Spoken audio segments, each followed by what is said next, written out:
प्यारे शिव भक्तों, साधकों, अगर आप भी रात को सोने से पहले मन की अशांति, चिंता या उलझनों के साथ सोते हैं तो आज का ये वीडियो आपके लिए बहुत खास है। आज हम जानेंगे उस सरल लेकिन गहरी शिव साधना के बारे में जिसे सिर्फ 11 बार करने से मन शांत होता है और जीवन की दिशा बदलने लगती है।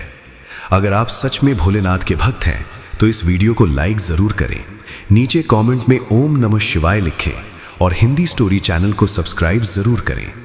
वीडियो को अंत तक देखिए क्योंकि अंत में वही बात छुपी है जो शिव अपने सच्चे भक्तों को धीरे धीरे समझाते हैं। ओम नमः शिवाय। रात का समय जब सारा संसार धीरे धीरे शांत हो जाता है, बाहर की आवाजें कम होने लगती हैं, मोबाइल की रोशनी भी आंखों को थकाने लगती है और मन जो पूरे दिन इधर उधर भटकता रहा अब थक कर ठहरना चाहता है। यही वो समय है जब इंसान सच में अपने भीतर उतर सकता है। यही वो क्षण है जब शिव सबसे अधिक पास होते हैं। बहुत लोग पूछते हैं कि आखिर रात को सोने से पहले ही मंत्र जप की बात क्यों कही जाती है। इसका उत्तर किसी किताब में नहीं बल्कि अनुभव में छुपा है। दिन में मन बाहरी दुनिया से जुड़ा रहता है, लेकिन रात में आत्मा खुद से मिलने को तैयार होती है। और जब आत्मा और ईश्वर का मिलन होता है तब शब्द नहीं केवल भाव काम करते हैं। शिव को समझना आसान नहीं, लेकिन उनसे जुड़ना बहुत सरल है। शिव किसी महंगे अनुष्ठान से प्रसन्न नहीं होते, ना ही लंबी लंबी पूजा विधियों से। शिव तो केवल सच्चे भाव देखते हैं। जब इंसान थक कर, टूट कर, उम्मीद खोकर उनके सामने बैठता है और कुछ नहीं मांगता, केवल अपना मन खोल देता है, उसी क्षण शिव की कृपा शुरू हो जाती है। यही कारण है कि ये मंत्र, ये साधना, ये प्रक्रिया किसी कठिन नियम में नहीं बांधी गई। केवल इतना कहा गया है कि सोने से पहले जब मन सबसे अधिक सच्चा होता है तब सिर्फ 11 बार इस शिव मंत्र का जाप करो। ये संख्या भी यूं ही नहीं है। 11 शिव का प्रिय अंक, 11 रुद्र, 11 इंद्रियां और 11 ही वो सीमा है जहां मन भटकना छोड़ देता है। 108 बार का जाप बहुत लोग करते हैं, लेकिन उसमें कई बार गिनती का अहंकार आ जाता है। 11 बार में मन को मौका मिलता है कि वो शब्दों से ज्यादा भाव पर टिक सके। जब आप पहली बार मंत्र बोलते हो, मन अभी भी दिन की बातों में उलझा होता है। दूसरी तीसरी बार थोड़ा शांत होता है। 5वीं बार सांस गहरी होने लगती है। 7वीं बार दिल कुछ हल्का महसूस करता है। 9वीं बार आंखें अपने आप बंद होने लगती हैं और 11वीं बार कुछ ऐसा होता है जिसे शब्दों में समझाना कठिन है। ऐसा लगता है जैसे किसी ने भीतर से सिर पर हाथ रख दिया हो। ये कोई कल्पना नहीं है, ये अनुभव है, एक साधारण गृहस्थ का अनुभव जिसने जीवन में बहुत संघर्ष देखे। वो व्यक्ति हर रात सोने से पहले परेशानियों की सूची लेकर सोता था। कर्ज, बीमारी, रिश्तों की उलझन, भविष्य का डर। नींद नहीं आती थी, दिमाग लगातार चलता रहता था। किसी ने बस इतना कहा, आज से सोने से पहले शिव मंत्र 11 बार बोलना, कुछ मत मांगना, बस बोलना। पहले दिन उसने मजाक समझा, दूसरे दिन भी कोई फर्क नहीं लगा, तीसरे दिन नींद थोड़ी गहरी आई, चौथे दिन सुबह उठते ही मन हल्का था, 5वें दिन पहली बार उसने महसूस किया कि समस्याएं वैसी की वैसी हैं, लेकिन उनका बोझ कम हो गया है। यही असली बदलाव है। शिव पहले मन को बदलते हैं, फिर परिस्थिति खुद बदलने लगती है। ये मंत्र केवल शब्द नहीं है, ये कंपन है। जब आप ओम नमः शिवाय बोलते हैं तो ओम से आपके भीतर की ऊर्जा जागती है, ना से अहंकार झुकता है, माँ से मन शुद्ध होता है, शी से चेतना ऊपर उठती है, वा से वासनाएं शांत होती हैं और य पर पहुँचते पहुँचते आप खुद को सौंप देते हैं। यही समर्पण शिव को प्रिय है। शिव कभी कहते नहीं कि मुझसे ये मांगो या वो मांगो। शिव कहते हैं खुद को मुझे दे दो। जब इंसान खुद को सौंप देता है तब किस्मत को पलटना कोई बड़ी बात नहीं रह जाती। कई लोग सोचते हैं कि मंत्र जप से पैसा कैसे आएगा, नौकरी कैसे मिलेगी, बीमारी कैसे ठीक होगी, लेकिन शिव का तरीका अलग है। शिव सीधे परिणाम नहीं देते, वे रास्ता देते हैं। वो रास्ता भीतर से शुरू होता है। जब आप हर रात सोने से पहले 11 बार मंत्र जप करते हैं तो आपका अवचेतन मन उस कंपन को स्वीकार करने लगता है।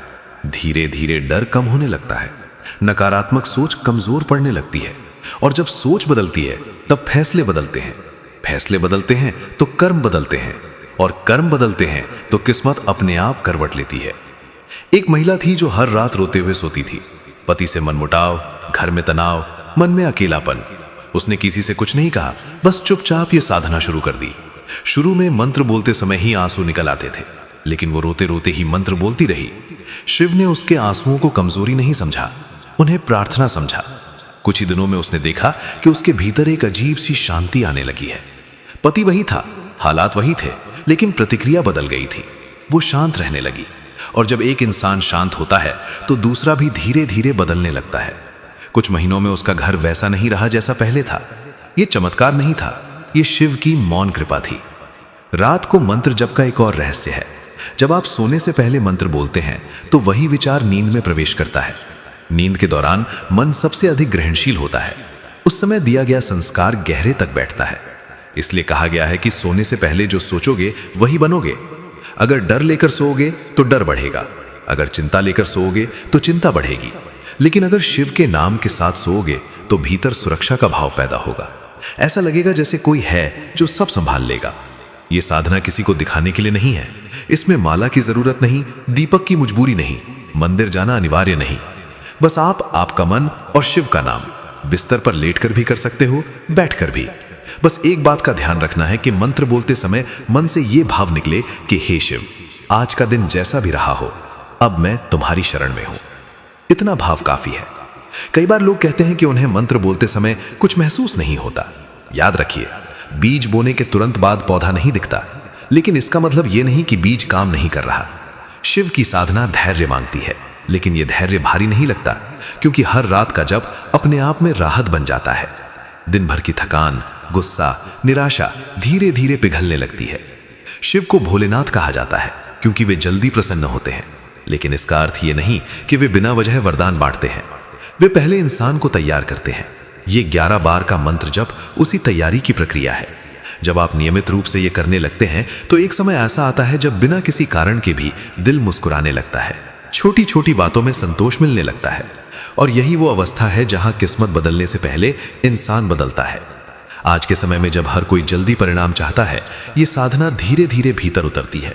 लेकिन जो एक बार इसे अनुभव कर लेता है वो इसे छोड़ नहीं पाता, क्योंकि ये केवल किस्मत बदलने का तरीका नहीं है, ये खुद से मिलने का रास्ता है। शिव के पास पहुंचने का रास्ता बाहर नहीं, भीतर से जाता है, और रात का समय उस भीतर के द्वार को खोलने का सबसे सही समय है। साधकों, शिव की गहराई में उतरना बाकी है। अभी ये समझना बाकी है कि ये मंत्र कैसे आपके कर्मों को शुद्ध करता है, कैसे आपके जीवन में अदृश्य सुरक्षा कवच बनाता है, और कैसे धीरे धीरे वो परिस्थितियां बदलने लगती हैं जिन्हें आप कभी अपने बस में नहीं मानते थे। तो मेरा आपसे निवेदन है कि वीडियो में अंत तक बने रहें। रात और गहरी हो जाती है। बाहर का अंधेरा केवल अंधेरा नहीं रहता, वो एक आवरण बन जाता है जिसमें भीतर की हलचल साफ दिखाई देने लगती है। यही वो समय है जब ये 11 बार का मंत्र जप केवल आदत नहीं बल्कि यात्रा बन जाता है। अब ये केवल शब्द दोहराने की प्रक्रिया नहीं रहती, बल्कि मन और आत्मा के बीच एक संवाद शुरू हो जाता है। बहुत कम लोग इस संवाद को पहचान पाते हैं, क्योंकि अधिकतर लोग मंत्र को भी एक काम की तरह करते हैं। लेकिन जब आप हर रात बिना किसी अपेक्षा के, बिना किसी डर के, केवल समर्पण के भाव से शिव का नाम लेते हैं, तब कुछ बहुत सूक्ष्म घटित होने लगता है। शिव का मार्ग सीधा नहीं होता, वो गहराई में जाता है। इस साधना का दूसरा चरण वहीं से शुरू होता है जहां मन सवाल पूछना बंद कर देता है। कई लोग पहले कुछ दिनों तक मंत्र जाप करते हैं और फिर छोड़ देते हैं, क्योंकि उन्हें लगता है कि कुछ बदल नहीं रहा। लेकिन वे ये नहीं समझ पाते कि असली बदलाव सबसे पहले भीतर होता है, और भीतर के बदलाव को पहचानने में समय लगता है। ये ठीक वैसा ही है जैसे अंधेरे कमरे में आंखें अचानक रोशनी में नहीं देख पाती। धीरे धीरे देखने की क्षमता विकसित होती है। जब आप लगातार इस साधना को करते हैं तो एक समय ऐसा आता है जब सोने से पहले मंत्र जप करते ही सांस अपने आप धीमी हो जाती है, शरीर ढीला पड़ने लगता है, दिन भर का तनाव जैसे पिघल कर कहीं बह जाता है। ये कोई साधारण विश्राम नहीं होता, ये एक गहरी ऊर्जा का संतुलन होता है। शिव को योगी कहा गया है क्योंकि वे शरीर और चेतना के संतुलन के स्वामी हैं। उनका नाम लेने मात्र से ही शरीर का संतुलन धीरे धीरे सुधरने लगता है।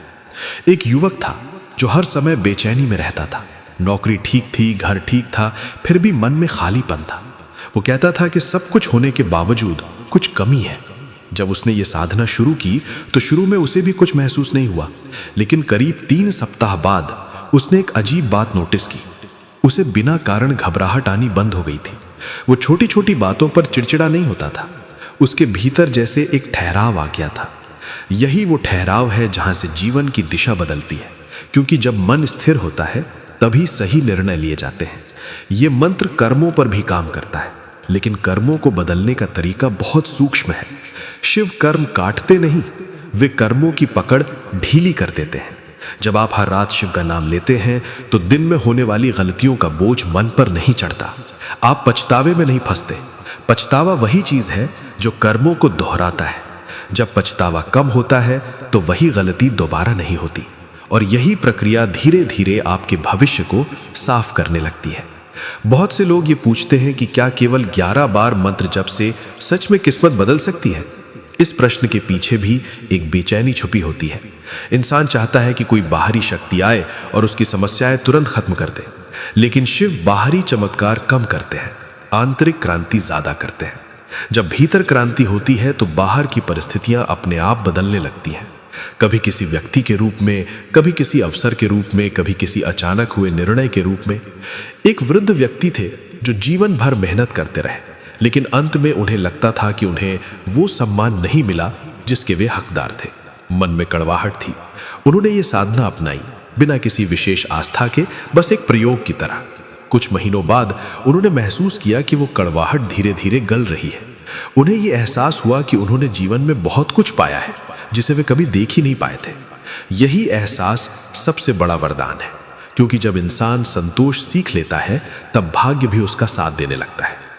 इस साधना का एक और रहस्य है मौन।